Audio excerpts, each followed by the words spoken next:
The silence was deafening.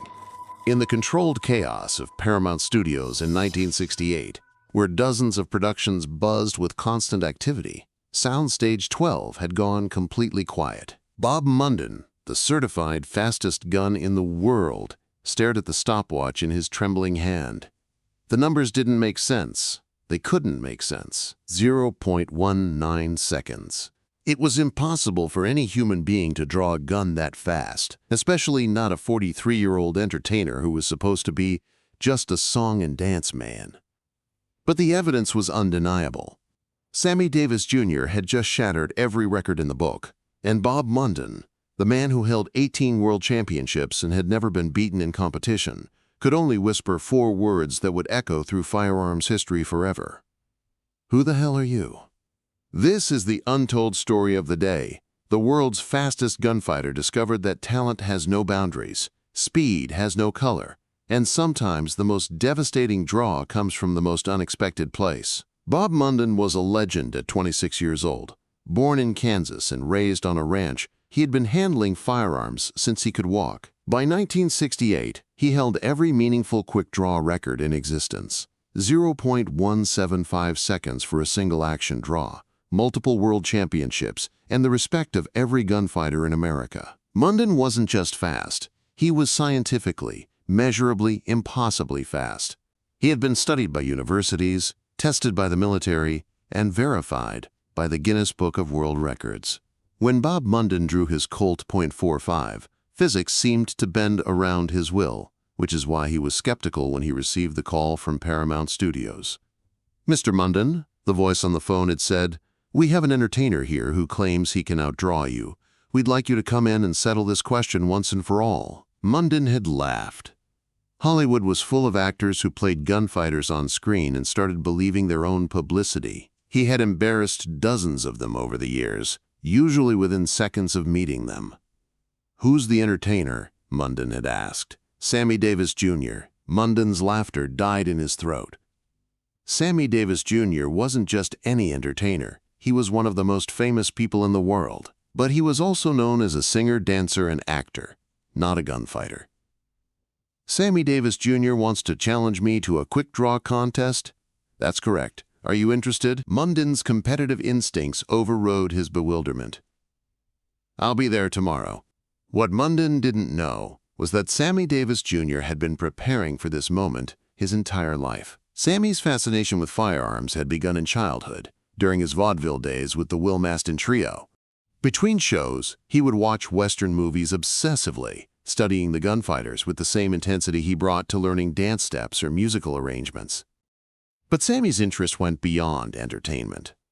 As a black performer in 1940s and 1950s America, he understood that respect often came from unexpected sources.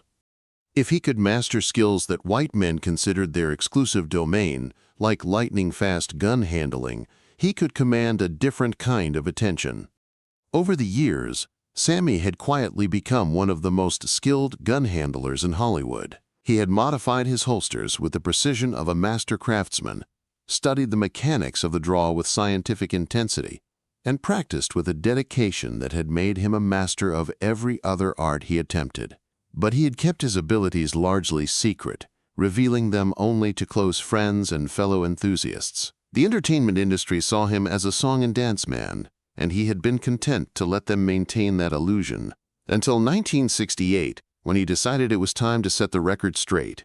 Soundstage 12 at Paramount had been cleared for the confrontation. Present were studio executives, a few invited guests, and most importantly, official timekeepers with professional stopwatches and electronic equipment that could measure draws to the hundredth of a second. Bob Munden arrived wearing his competition gear, a perfectly balanced Colt .45, a custom holster designed for maximum speed, and the confident demeanor of a man who had never lost a draw in his life. Sammy was already there, dressed casually but carrying himself with the quiet confidence that had made him a star.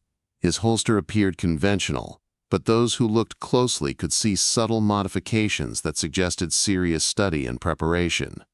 "Mr. Davis," Munden said, extending his hand with professional courtesy, "I understand you think you can outdraw me." Sammy smiled, that famous grin that had charmed audiences for decades.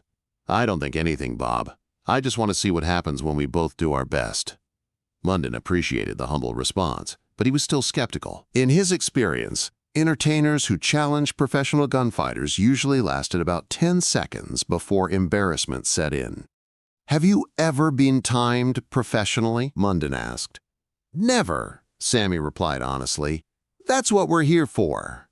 The first demonstration was Munden's. He took his position at the designated spot, hand resting naturally at his side, eyes focused on the target downrange. The studio fell silent as everyone prepared to witness the fastest draw in history. "Draw!" called the timekeeper. Munden's hand moved with inhuman speed. One moment it was at his side. The next moment the gun was in firing position, aimed at the target with mechanical precision. The blank cartridge fired with a sharp crack that echoed through the soundstage. Time, 0.175 seconds, announced the official timekeeper. The small audience gasped. Even for those who had heard about Munden's speed, seeing it in person was breathtaking. It didn't look possible for a human being to move that fast. Munden holstered his weapon with the same fluid motion he had used to draw it. "Your turn, Mr. Davis." Sammy took his position, and something about his stance immediately caught Munden's attention. This wasn't the posture of an amateur trying to imitate what he had seen in movies. This was the stance of someone who had studied the mechanics of the draw with serious intent. Sammy's hand hung loose at his side, but Munden could see the coiled tension in his muscles, the way his weight was distributed for maximum acceleration. This man had trained. "Draw!" called the timekeeper. What happened next defied everything Munden thought he knew about quick-draw shooting. Sammy's draw wasn't just fast. It was fast with an elegance that made Munden's technique look crude. The gun seemed to materialize in Sammy's hand rather than being drawn, flowing from holster to firing position in a motion so smooth it looked choreographed.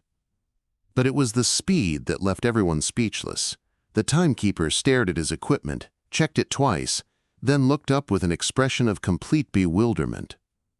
Time, 0.19 seconds. The silence that followed was absolute. 0.19 seconds was faster than anyone had ever officially recorded. It was faster than Munden's best time. It was faster than physics should have allowed. Munden stared at Sammy, then at the timekeeper, then back at Sammy. "That's impossible. Run it again," Sammy said calmly. "I want to make sure it's accurate." The second attempt produced the same result, 0.19 seconds. The third attempt was even faster, 0.18 seconds. Bob Munden, the man who had never been beaten, the certified fastest gun in the world, had just watched an entertainer outdraw him 3 times in a row. How was all Munden could manage. Sammy's explanation revealed the depth of his preparation and the unique advantages he brought to gunfighting. "I've been practicing for 20 years, Sammy said. "But more than that, I approached it differently than you did. You trained for accuracy and speed. I trained for rhythm and flow." He demonstrated his modified holster, showing how he had adjusted the angle and depth to complement his natural hand motion. "Most people think the draw starts with the hand. I think it starts with the entire body. Watch." Sammy drew again, this time in slow motion. Munden could see how Sammy's entire torso contributed to the motion, how his stance and balance allowed him to achieve maximum acceleration with minimum effort. "You draw like a gunfighter," Sammy explained. "I draw like a dancer who happens to be holding a gun." But the technical explanation couldn't fully account for what Munden had witnessed. There was something else at work, something that went beyond training and technique. "You know what I think the real difference is?" Munden said thoughtfully. "You don't just draw fast. You make it look like art." Sammy nodded. "That's because it is art. For you, this is competition. For me, this is survival. When you're black in America, when you're trying to prove you belong in rooms where people don't want you, every skill becomes a weapon, every talent becomes a shield." The words hit Munden with unexpected force. He had always thought of quick draw as sport, as competition, as a way to prove physical superiority. He had never considered it as a form of self-defense against social prejudice. "You didn't just outshoot me," Mundon said slowly. "You outthought me." The two men stood facing each other in the middle of the soundstage, mutual respect evident in their expressions. Around them, the small audience was still processing what they had witnessed. Finally, Bob Munden walked over to Sammy and placed a hand on his shoulder. "You're not just drawing fast, Sammy. You're doing something that shouldn't be possible. You're not just a performer, you're a force of nature." Sammy's response was characteristic in its humility. "I just dance with the gun instead of fighting it." But Mundon shook his head. "No, it's more than that. What you just did changes everything I thought I knew about speed, about skill, about what human beings are capable of." The encounter between Bob Munden and Sammy Davis Jr. was never officially recorded in the annals of quick-draw competition. Sammy had no interest in becoming a professional gunfighter, and the entertainment industry preferred to focus on his more conventional talents. But among firearms enthusiasts and those who were present that day, the story became legend. The day the world's fastest gunfighter was humbled by an entertainer who drew faster than seemed humanly possible. Mundon returned to competition with a new understanding of his sport. He continued to win championships, but he also began teaching a more fluid, artistic approach to quick draw that incorporated some of the principles he had learned from watching Sammy. Sammy, for his part, returned to his entertainment career with the quiet satisfaction of having proven himself in yet another arena. But those close to him said the encounter with Mundon had given him a new confidence, a deeper sense that there were no limits to what he could achieve if he applied his full dedication to the task. Years later, when asked about the fastest draw he had ever seen, Bob Munden would always give the same answer. Sammy Davis Jr., 0.18 seconds, Paramount Studios, 1968. And I don't think he was even trying his hardest. The lesson of that day went beyond quick-draw records or entertainment industry legends. It was a reminder that talent recognizes no boundaries, that excellence can emerge from unexpected sources, and that the fastest gun isn't always held by the person with the most obvious credentials. Sammy Davis Jr. had spent his career proving that a black entertainer could succeed in a white industry.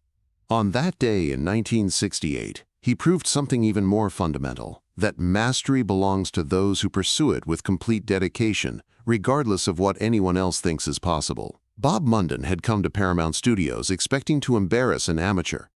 Instead, he had met his master and learned that the fastest draw in the world might belong to someone who approached the skill not as competition, but as art.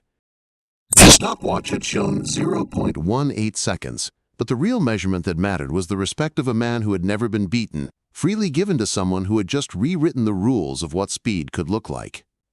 In the end, that respect was worth more than any record. And the memory of Sammy Davis Jr.'s impossible draw would outlast any championship, any title, any official recognition. Because true speed isn't just about how fast you can move. It's about how quickly you can change people's minds about what they thought was possible.